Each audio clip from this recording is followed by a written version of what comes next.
Senhor, meu irmão, minha irmã, sejam muito bem-vindos ao nosso curso preparatório de professores de escola bíblica dominical. Eu sou Arthur Félix, superintendente de EBD regional aqui na Assembleia de Deus, na região do bairro Industrial, em Belo Horizonte, Minas Gerais. Sejam muito bem-vindos então a este curso, você professor, você professora de escola dominical e todos aqueles que amam a escola dominical.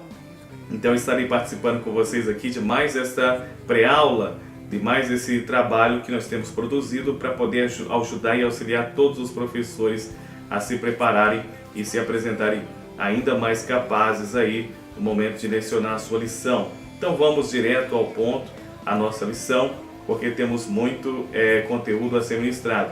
Antes eu quero pedir a todos vocês, acesse a nossa página no Facebook, curta a nossa página e você vai ter acesso a todo o conteúdo que estamos e estaremos produzindo para vocês. E também acesse a nossa página no YouTube, nosso canal no YouTube, inscreva-se no nosso canal e deixe também a sua sugestão todas as vezes que você, se você se inscrever, todas as vezes que postarmos um conteúdo, você vai receber aí um e-mail informando que há um conteúdo postado para auxiliar você nessa nossa árdua missão que é ensinar a palavra de Deus. Então, se esse conteúdo te ajudar, a forma de você nos ajudar é curtindo a nossa página no Facebook e acessando o nosso canal. Basta você clicar lá, digitar Arthur Félix, que você vai achar com muita facilidade. Então vamos ao nosso quadro. Lembrando então, nós estamos estudando o primeiro trimestre, né? Estamos no primeiro trimestre de 2017. Estamos estudando a lição que tem por tema, título aí, As Obras da Carne e o Fruto do Espírito, como o crente pode vencer a verdadeira batalha espiritual. Então nessa lição estamos refletindo sobre, o comentarista propõe esse tema de reflexão, que vai falar sobre a verdadeira batalha espiritual que estamos travando, que no primeiro momento não é contra o diabo nem contra o mundo, mas é contra a nossa própria carne. Como já nas outras lições definimos, o que vem a ser carne é a natureza adâmica que habita em nós, essa tendência ao pecado, a viver uma vida contrária à vontade de Deus. E a lição que vamos analisar hoje é a lição de número 3, né? A lição proposta de número 3, lição proposta para ser ministrada no dia 15 de janeiro de 2017, e o título da lição é O Perigo das Obras da Carne. Coloquei aqui em vermelho ênfase no perigo, né? Que é o tema da nossa lição. O perigo, até achei interessante essa imagem que eles colocaram aqui na lição, né? Do homem correndo atrás aqui de um saco cheio de dinheiro e ele, na realidade, ele não está nem se preocupando, né? Passos largos aí, caindo num precipício. Então ilustrou muito bem o que a lição vai tratar no dia de hoje. Texto áureo da nossa lição é: vigiai e orai para que não entreis em tentações. Na verdade, o espírito está pronto, mas a carne é fraca. Então a palavra-chave aqui: vigiar e orar, né? Vigiar e orai. E tentação. Na verdade, o espírito está pronto, mas a carne é fraca. Então tem essa oposição entre o espírito e a carne. Então desde já aqui no texto áureo já está enfatizando a necessidade de vigiarmos e orarmos, né? Para que não darmos ocasião à carne. Então, como sempre nós dizemos, professores e professoras, convém que você não leia a lição em classe, mas que você vá para a sala de aula refletir sobre o que o comentarista está propondo na lição. É bem verdade que a maioria dos alunos não leem a lição e espera que o professor vá para a sala de aula e leia a lição ao pé da letra, leia cada parágrafo que o comentarista propôs, né? E isso não é conveniente, porque a escola deve ser um espaço de reflexão, e esse tipo de pedagogia mecanicista, né, não ajuda aos alunos a adquirirem uma autonomia no que se refere à reflexão das escrituras. Eles ficarão uma espécie, esse tipo de professor que vai à sala de aula e apenas lê a lição, será uma espécie de ensino mecanicista que vai produzir alunos deficientes, que não desenvolverão a sua capacidade de reflexão e, portanto, quando se depararem com algumas dificuldades na sua vida, ele não saberá o que fazer, né? Então é necessário que nós produzimos isso no aluno, essa capacidade reflexiva, de crítica e etc. Então convém que você não leia a lição em classe, mas que você, de certa forma, faça um resumo. No caso aqui, como você pode ver, estou com um resumo da lição e estamos aí analisando, fazendo alguns apontamentos. Então convém que você, em cada ponto, se for possível, você faça uma frase ou você destaque uma frase aí no parágrafo, em cada ponto, que vai fazer você lembrar do conteúdo a ser refletido naquele ponto. Mas convém que você não fique preso à lição, mas que você domine o conteúdo da lição e ceda espaço para os seus alunos refletirem sobre, fazerem apresentarem os seus pontos de vista, participarem e etc. Continuando então, a verdade prática. A verdade prática, como sempre dizemos, é a verdade que você espera que o seu aluno ou que o comentarista propõe que no fim da lição o seu aluno seja capaz de praticar. De tudo aquilo que dissermos, se o seu aluno for capaz de lembrar dessa verdade prática, você alcançou aí os seus objetivos. Oremos e vigiemos para que não sejamos surpreendidos pelas obras da carne. Oremos e vigiemos para não sermos surpreendidos pelas obras da carne. Então você percebe que a verdade prática está em íntima conexão com o texto áureo, que diz: vigiai e orai para que não entreis em tentação. Na verdade o espírito está pronto, mas a carne é fraca. Então nesse primeiro momento, desde esse versículo, tanto quanto a verdade prática, já fala da constante vigilância que nós devemos ter em relação à carne para que nós não sejamos surpreendidos por ela durante a nossa vivência social e nossa vivência espiritual também com Deus.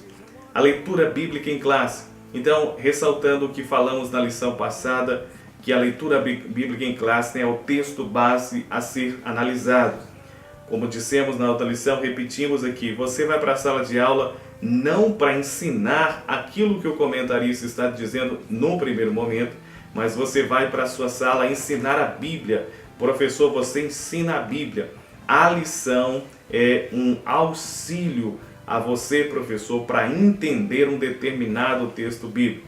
Então temos a lição tem um tema proposto, e aqui a lição tem um texto base proposto.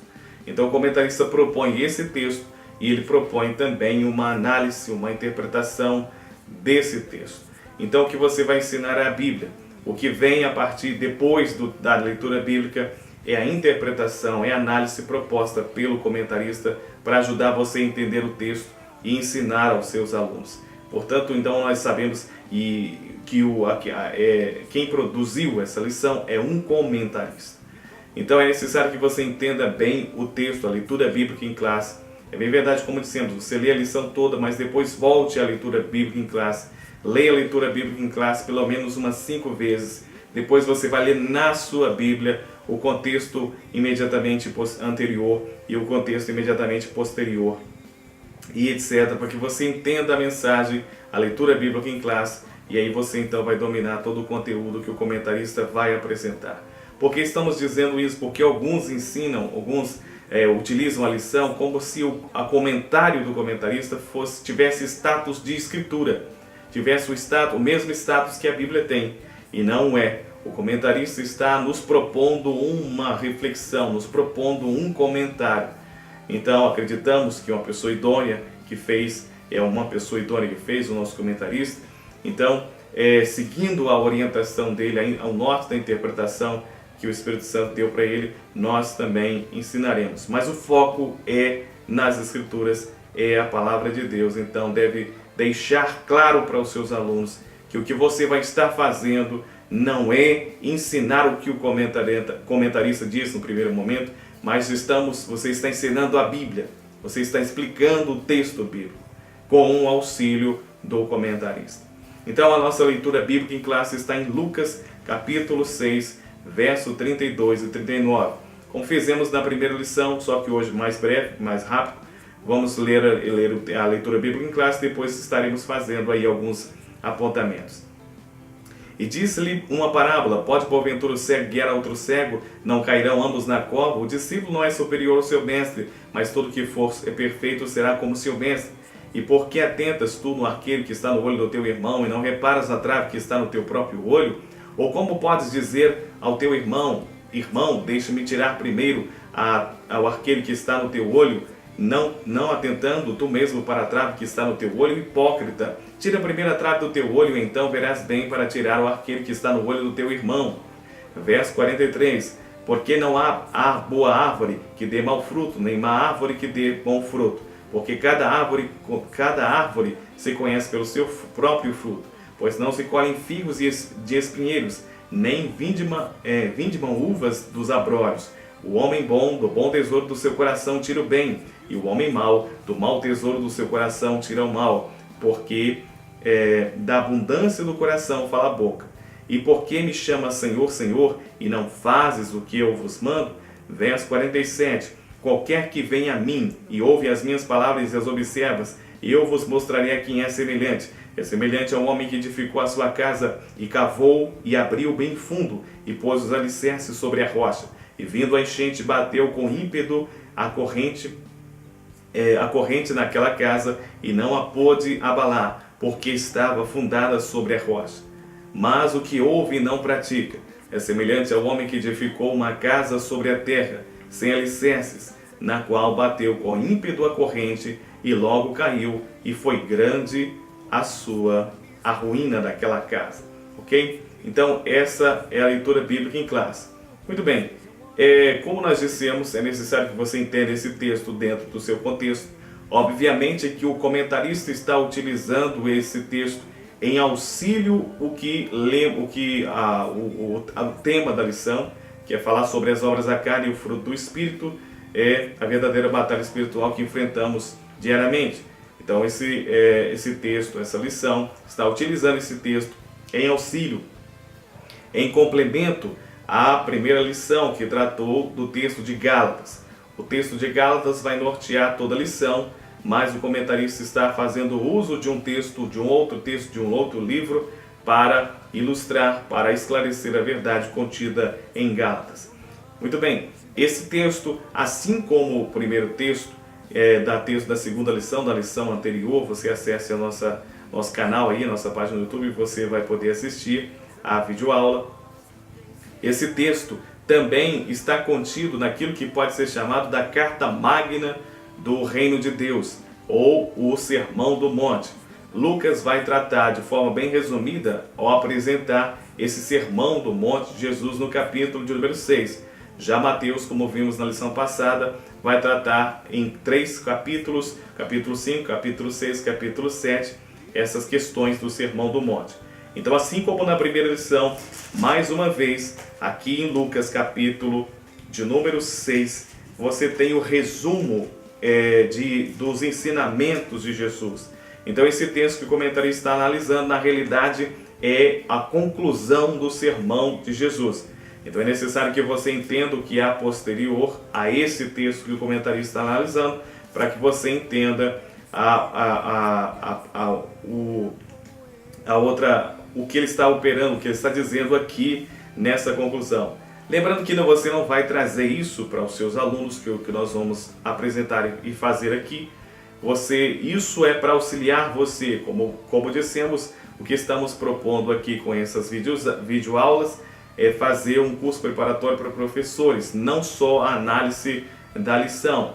Por isso, inclusive algumas pessoas que comentaram, quero até agradecer a todos vocês que fizeram comentários aí, sugestão, algumas pessoas pediram para nós fazermos uma aula mais compacta, mas a proposta mesmo é fazer uma aula que seja mais exaustiva, tanto porque estamos fazendo as duas coisas, curso preparatório para professores e também análise da lição, então teoria e prática no que se refere à pedagogia cristã. Então, voltando a essa questão, você não vai apresentar isso para os seus alunos, mas é mais para você entender o que o comentarista está fazendo, você interpretar bem tudo aquilo que estamos analisando e você se apresentar mais capaz e seguro para ministrar a sua aula.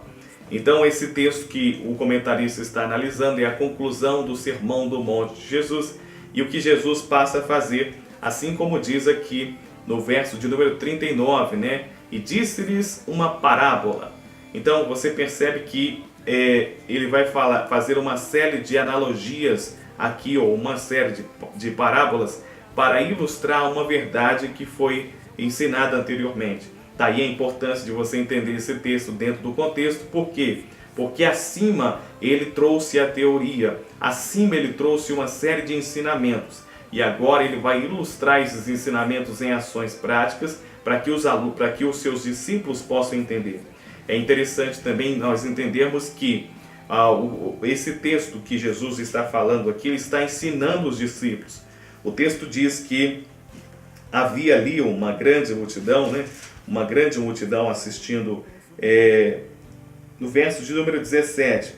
E descendo com eles parou numa planura, onde se encontrava muitos discípulos seus e grande multidão de povo, e toda a Judéia, Jerusalém, de todo Tiro e de Sidom, que vieram para ouvir e serem curadas de suas enfermidades, também atormentadas por espíritos imundos. E toda a multidão procuravam tocá-lo. Enfim, então aqui ele já diz que havia uma grande multidão e havia muitos discípulos. No verso 20 ele diz: então olhando ele para os seus discípulos, disse, né? Tinha a grande multidão e tinha os seus discípulos. Mas assim como Mateus, Lucas também diz que esses ensinamentos que Jesus passa a dar é para os seus discípulos. Então temos aqui no capítulo 6 uma espécie de aula que Jesus estava dando para os seus discípulos, e essa aula estava sendo assistida pela grande multidão, que foi em grande medida não para ouvir o que Jesus estava ensinando, mas para ser curada por Jesus. É interessante notarmos também que os 4 evangelhos vão tratar de relatar esse período pedagógico de Jesus, porque tudo o que temos aqui, tudo o que Jesus fez foi para ensinar 12 pessoas, né? 12 discípulos, foi para formar 12 discípulos.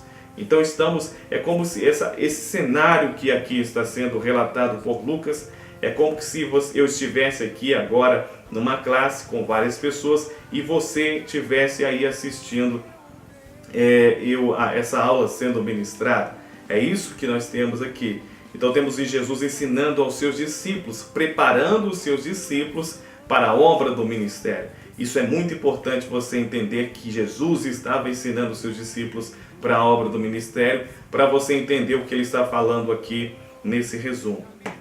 Então eu coloquei aqui até o que vem a ser parábolas, né? Porque o texto começa dizendo que Jesus, verso de número 39, Jesus, e disse-lhes uma parábola. O que vem a ser parábola? Parábola é narrativa alegórica que transmite uma mensagem direta, por meio de comparação e analogia. Narrativa alegórica que transmite uma mensagem indireta por meio de comparação e analogia. É uma pequena narrativa que usa alegorias para transmitir uma lição moral. É uma narrativa curta que, mediante o emprego de linguagem figurada, então uma narrativa curta que utiliza linguagem figurada, transmite um conteúdo moral. Então você tem uma série de narrativas do verso de número 39 ao verso de número 49, 10 versículos aí. Então, uma série de narrativas curtas, fazendo aí um uso de uma linguagem figurada para ilustrar, para transmitir, para esclarecer um conteúdo moral. Esse conteúdo moral são as lições que antecedem o texto que ora está sendo analisado. Então você vai observar que ele faz uma série de analogias, uma série de comparações ou também uma série de parábolas. Verso então de número 39, ele vai falar da parábola dos 2 cegos, né? O cego que guia outro cego. No verso 40 de Lucas 6:40, ele vai falar do discípulo e do mestre, a parábola do discípulo e o mestre. O discípulo precisa ser igual ao seu mestre. Depois ele vai falar da árvore e os seus frutos, né? A árvore boa e a árvore má também é uma parábola, é uma analogia para ilustrar o que ele disse antes. Depois ele vai falar também do tesouro, né? O tesouro do coração. O homem bom tira do tesouro do seu coração, relembrando mesmo, pensando numa caixa cheia de tesouro, que é o coração do homem. Depois ele vai falar dos dois fundamentos. Tudo isso são parábolas para ilustrar o que ele disse antes. De modo que se você não entende o que ele disse antes, você vai ficar com dificuldade até para você contextualizar o que vem a ser o cego, né? O que você vai, o cego, o homem cego, o cego que guia outro cego, vão ser palavras sem semântica, sem significado, se você não entender o que foi dito antes. Nós não vamos fazer isso, vamos direto ao texto bíblico, mas é necessário que você faça exercício. Isso não é o que você vai trazer para os seus alunos, mas é o exercício que você vai fazer para interpretar o texto e estar mais preparado para apresentar essa lição. Então disse-lhe, porventura, pode o cego guiar o outro cego? A mesma palavra cego, visão fala de entendimento, luz, o cego não pode ver a luz, né? Então fala de esclarecimento, o cego vive em trevas. Então o cego é a pessoa sem entendimento, é a pessoa sem esclarecimento. Então o cego é aquele que não conhece os ensinamentos de Jesus e também não foi esclarecido por Jesus. Então ele está dizendo, alguém que não entendeu a minha mensagem, alguém que não conhece a minha mensagem, alguém que não foi esclarecido, alguém que não tem visão, que não tem a compreensão dos meus ensinamentos, pode guiar outra pessoa? Não, porque ele é um cego. E se ele tentar guiar outra pessoa, vão cair ambos na cova, cairão ambos na cova. O verso 40, o discípulo não é superior ao seu mestre, mas todo o que for perfeito será como seu mestre. Então eu grifei todo esse verso 40, porque eu acredito que ele deixa claro tudo o que Jesus está dizendo. Em suma, Jesus está dizendo o seguinte, vocês têm que ser igual a mim. O discípulo não é superior ao seu mestre, mas todo o que for perfeito será como o seu mestre. Então o desejo de Jesus está dizendo, vocês têm que ser igual a mim. Vocês vão substituir o meu ministério aqui na terra. Então vocês têm que ser igual a mim. E porque atentas tu no arqueiro que está no olho do teu irmão, e não reparas na trave que há no teu olho? Ou como podes dizer ao teu irmão, irmão, deixa-me tirar a arqueiro que está no teu olho, e não atentando tu mesmo na trave que está no teu olho? Hipócrita! Tira a primeira trave que está no teu olho, e então verás bem para tirar o arqueiro que está no olho do seu irmão. Muito bem, então vamos primeiro entender o que vem a ser hipócrita aqui. Eu coloquei aqui, nas considerações preliminares. Hipócrita é que ou aquele que demonstra uma coisa quando sente ou pensa outra. Então ele demonstra uma coisa, mas na realidade ele sente e pensa outra coisa. Que dissimula sua verdade, sua verdadeira personalidade, dissimula sua verdadeira personalidade. E afeta quase sempre por motivos interesseiros ou por medo de assumir sua verdadeira natureza, qualidades ou sentimentos que não possui, fingido, falso. Então hipócrita é aquela pessoa que apresenta qualidades e sentimentos que na verdade ele não possui, que não são deles, que ele está de certa forma representando, parecendo ter um determinado sentimento ou comportamento só para agradar ou manipular quem está ao seu lado. Então esse é o hipócrita. Então Jesus vai dizer isso para eles, né? Você não pode tentar ajudar outra pessoa ou orientar outras pessoas, porque era a função dos discípulos, orientar e ensinar outras pessoas, se eles mesmos não tivessem entendido e assimilado e praticado aquilo que Jesus estava dizendo. Então Jesus está dizendo para ele, vocês têm que praticar aquilo que eu ensinei. Para vocês ensinar a outros, assim como eu estou ensinando a vocês, vocês têm que ser como eu. É o que Jesus está dizendo. E a tentativa de ensinar a outros a ser como Jesus, não sendo como Jesus, é hipocrisia. É o que? Hipocrisia. É a qualidade ou sentimento que não possui. É você ensinar o sentimento. É você dizer que o outro deve comportar de uma forma, sendo que você não comporta, você não sente, você não pensa daquela forma.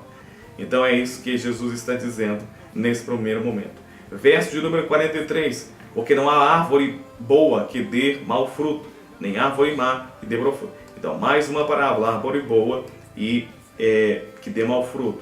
E uma árvore que dê fruto bom. Então, uma parábola da boa árvore, parábola da má árvore.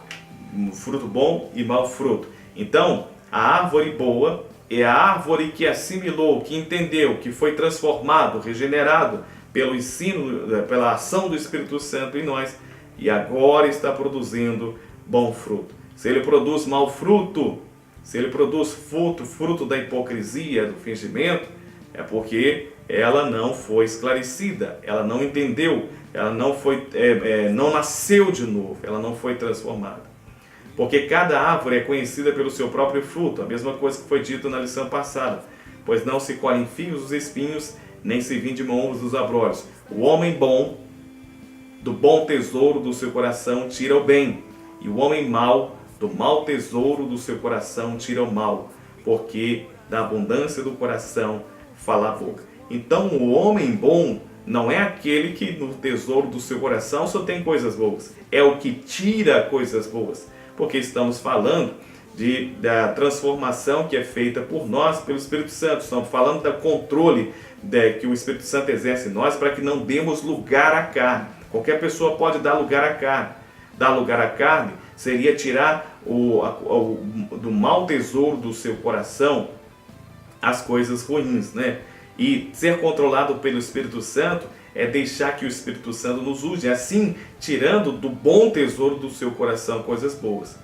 Então o homem bom não significa que ele é uma pessoa perfeita, completamente regenerada. Ainda o velho Adão está lá mortificado, obviamente. Ele é bom porque tira a coisa boa do seu coração, e não porque ele é essencialmente bom, né, em certo sentido. E por que me chama Senhor, Senhor, e não fazes o que eu digo? Então, mais uma vez, voltando à questão da hipocrisia, chamar Jesus de Senhor, Senhor, e não fazer o que ele manda é hipocrisia. Qualquer que venha a mim e ouve as minhas palavras e as observa, vos mostrarei a quem é semelhante. É semelhante ao homem que edificou a sua casa e cavou e abriu bem fundo, e pôs alicerce sobre a rocha, e vindo a enchente, bateu com ímpeto e corrente daquela casa, e não pôde abalar, porque estava fundada sobre a rocha. Tudo isso aqui nós dissemos na lição anterior. Você pode ler na lição anterior também, que falamos muito sobre isso. Esse fundamento sobre a rocha é o próprio Jesus, e são os ensinamentos de Jesus. O homem que edifica é o homem que constrói a sua vida sobre os ensinamentos de Jesus. Mas o que ouve e não pratica é semelhante ao homem que edificou a sua casa sobre a terra, sem alicerce, na qual bateu o ímpeto e correu, e logo caiu, e foi grande a sua ruína. Então falamos que essa areia, construir sobre a areia, é construir sobre os ensinamentos do falso profeta, que falamos na lição passada. Você pode ler lá o início, que você vai entender isso aqui também. Então, pessoal, é isso. Aqui nós fizemos uma breve análise disso, para que você entenda como é interessante você fazer isso, para que agora você entrando na lição, você vai se sentir ainda mais seguro para lecionar. Palavras-chave então da lição, que eu coloquei aqui: obras da carne, perigo, concupiscência, caráter e hipocrisia, que já falamos. Perigo, obras da carne, caráter, né, cristão, e concupiscência e obras da carne. Interagindo com o professor, isso aqui está na lição dos professores, né? Eu achei muito interessante trazer isso aqui, para trazer esse alerta para os professores. Ele diz o seguinte: professor, todo ensino deve provocar mudanças. Se não há mudança, não há aprendizado. Então, ensinar é produzir transformação. Você precisa entender que você como aluno, que você como professor, é um agente de transformação. Quando você observa o ministério de Jesus, foi isso que Jesus fez. Ele transformou a realidade. Tanto que a gente fala antes e depois, conta a história, conta os tempos em antes e depois de Jesus. Então, Jesus produziu uma transformação radical na história. E nós que trabalhamos de acordo com o segmento de Jesus, né, de acordo com o modelo de ministério deixado por Jesus, como mestres, ensinadores, né, precisamos então produzir transformação, buscar essa transformação. Se não há mudança, não há transformação. Então é necessário buscar a mudança de vida dos seus alunos. E essa mudança muitas das vezes é dolorosa, essa mudança não acontece com passando a mão na cabeça, essa mudança muitas das vezes acontece com sofrimento. Então isso se refere à metanoia, à mudança de mente. Isso se refere ao novo nascimento. É bem verdade que esse novo nascimento, essa metanoia é produzida pelo Espírito Santo, mas o Espírito Santo usando a cada um daqueles que exercem, assim como Jesus exerceu o ministério do ensino, para transformar vidas. E eu deixei aqui algumas biografias acerca desse tema que eu aconselho você a ler: A Pedagogia do Oprimido, de Paulo Freire, A Pedagogia da Autonomia, A Pedagogia da Esperança, todos aí, então, de Paulo Freire. Você lendo esses livros aqui, eu aconselho você muito a ler esses livros, que vão te ajudar a entender tudo isso que ele está falando, que vai ajudar você como ensinador, entender que você é um agente transformador e como é a educação que transforma, ou a educação também é uma ferramenta de transformação de vidas e, consequentemente, transformação da realidade. O objetivo geral é o objetivo a ser alcançado com a lição proposta pelo comentarista, e o objetivo é explicar o perigo das obras da carne. Lembrando que esse objetivo geral é o eixo da lição, é sobre este eixo que você vai trabalhar. Os objetivos específicos são objetivos a ser alcançados com cada ponto da lição. O primeiro ponto, você vai buscar identificar o que é a concupiscência da carne. No segundo ponto, buscamos mostrar o que é o caráter moldado pelo Espírito Santo, caráter, moldado pelo Espírito Santo. E no terceiro ponto, buscamos saber o que uma vida que não agrada a Deus, uma vida que não agrada a Deus, vive segundo a carne e é infrutífera. Então, a nossa lição vai estar dividida em 3 pontos. O primeiro ponto tem por título a vida conduzida pela concupiscência da carne. O segundo ponto, a degradação da carne, do caráter cristão, degradação do caráter cristão, e uma vida que não agrada a Deus. Uma vida conduzida pela concupiscência da carne, a degradação do caráter cristão e uma vida que não agrada a Deus, não agrada a Deus. Introdução. Nessa lição teremos então um alerta aos que querem agradar a Deus e ter uma vida frutífera. Estudaremos o perigo das obras da carne, que nós vamos estudar o perigo das obras da carne. Dentro de nós há duas naturezas. A adâmica, a qual foi corrompida pela queda, e a nova natureza, resultado da regeneração do novo nascimento. João 3:3. A natureza adâmica leva à morte espiritual. Então, qual é o perigo da carne? É que ela nos leva à morte espiritual. A natureza adâmica leva à morte espiritual. Então, ponto central da lição, a natureza adâmica deve ser controlada pelo Espírito Santo. Então, mais uma vez, assim como as outras lições, é enfatizar que precisamos nos deixar ser controlado pelo Espírito Santo, para que a natureza adâmica, a natureza humana caída, não encontre ocasião para o pecado. Primeiro ponto da lição, então, a vida conduzida pela concupiscência da carne. Nesse primeiro ponto, então, vamos falar sobre 3 tópicos, subpontos aí. A concupiscência da carne, vamos falar o que é a concupiscência da carne, a vida guiada pela concupiscência da carne, como é a vida de acordo com a concupiscência da carne, e a vida conduzida pela concupiscência dos olhos. Nesse ponto aqui, você percebe que o comentarista deu ênfase à concupiscência da carne, concupiscência dos olhos. Essa mesma ênfase é trabalhada por João, em João, primeira carta de João, capítulo de número 1, eu gostaria 2, até gostaria de ler com você aqui. Ele diz em 1 João capítulo 2 e verso de número 15, 16 e 17. Não ameis o mundo, nem as coisas que há no mundo. Se alguém amar o mundo, o amor do Pai não está nele. Porque tudo o que há no mundo é concupiscência da carne, concupiscência dos olhos, soberba da vida. Não procede do Pai, mas procede do mundo. Ora, o mundo passa, bem como a sua concupiscência. Aquele, porém, que faz a vontade de Deus permanece para sempre. Então João começa dizendo, não ameis o mundo. Esse mundo aqui seria a vida humana organizada sobre o poder do mal. O que vem a ser mundo aqui, a vida humana organizada sobre o poder do mal, organizada sobre o poder maligno. A vida de acordo com a natureza humana controlada pelo mal. E ele diz, no verso 16, porque tudo que é no mundo, a concupiscência da carne, a concupiscência dos olhos, soberba da vida, não procede do Pai.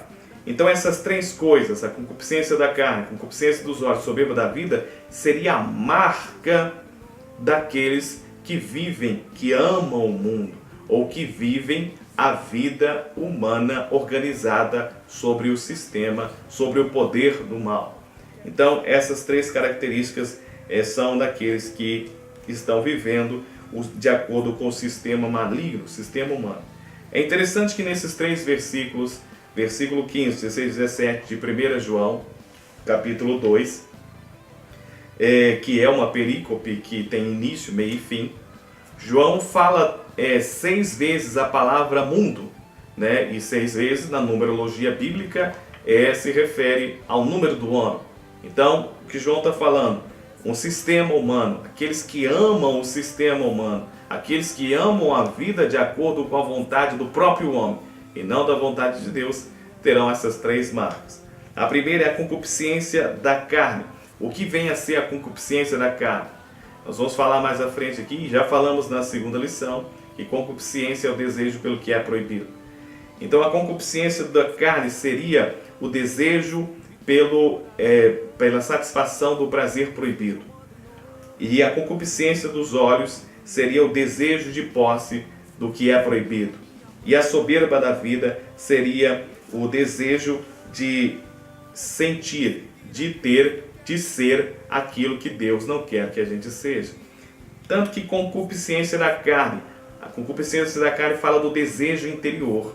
A concupiscência dos olhos fala do desejo que é provocado por coisas exteriores. E a soberba da vida é o anseio por obter, de ter um carro, é a ostentação que uma pessoa tem, é o sentimento de arrogância que uma pessoa tem, seja por possuir coisas exteriores, ou o desejo de se orgulhar pela aquisição de um cargo que ela considera grande e poderoso. Todas essas três coisas vão se manifestar em Eva quando vamos lá em Gênesis capítulo de número 3 e verso de número 6, ele diz assim: vendo a mulher que a árvore era boa para comer, concupiscência da carne, satisfação de desejo, agradável aos olhos, né? Aquilo que é exterior produzindo desejos interiores, desejo de possuir, agradáveis aos olhos, agradável à visão. E a árvore desejavam para dar entendimento, a soberba da vida, desejar para dar entendimento. Ela acreditando que tendo esse entendimento ela seria semelhante a Deus. Então ela queria ser semelhante a Deus, queria ostentar-se nesta posição de ser semelhante ao Cristo. E ela desejando ser semelhante a Deus, no sentido de ter o poder de Deus, o lugar de Deus, é ocupar um lugar que ela não queria, porque o lugar que Deus criou ela para ter era o lugar de homem, né? E tomou-lhe o fruto e comeu e deu também ao seu marido, e aí a gente sabe o que aconteceu depois disso. Então o comentarista vai dar ênfase à concupiscência da carne e à concupiscência dos olhos nesse primeiro momento. Então a proposição do tópico 1, a concupiscência da carne e a concupiscência dos olhos levam a pessoa a viver uma vida fora dos padrões divinos. Então é isso que você vai dar ênfase na sua lição no primeiro ponto, que também chamamos de afirmação teológica. A concupiscência da carne, a concupiscência teologicamente, desejos malignos e lascivos que assediam os homens caídos. Isso já foi dito na primeira lição, que vem a ser essa concupiscência. Precisamos vigiar e viver cheios do Espírito Santo, Efésios 5:18. Já falamos também na primeira lição, não vos embriagueis com vinho, que é contenda, mas enchei-vos do Espírito. Então demos toda a explicação acerca disso, né? Dissemos que era muito interessante assistir essa primeira aula, porque essa primeira aula vai tratar de dar sentido a cada uma dessas palavras, para que você possa, ao decorrer da lição, quando falarmos, entender. Então convém que você assista. Paulo adverte a igreja que quem semeia na carne vive segundo a velha natureza da carne, ceifará a corrupção. Então isso eu achei muito interessante. Aquele que semeia na carne colherá a corrupção. Seria interessante fazer um paralelo com a geração corrupta que estamos tendo. Essa geração corrupta que se manifesta mais no setor político, na realidade é a colheita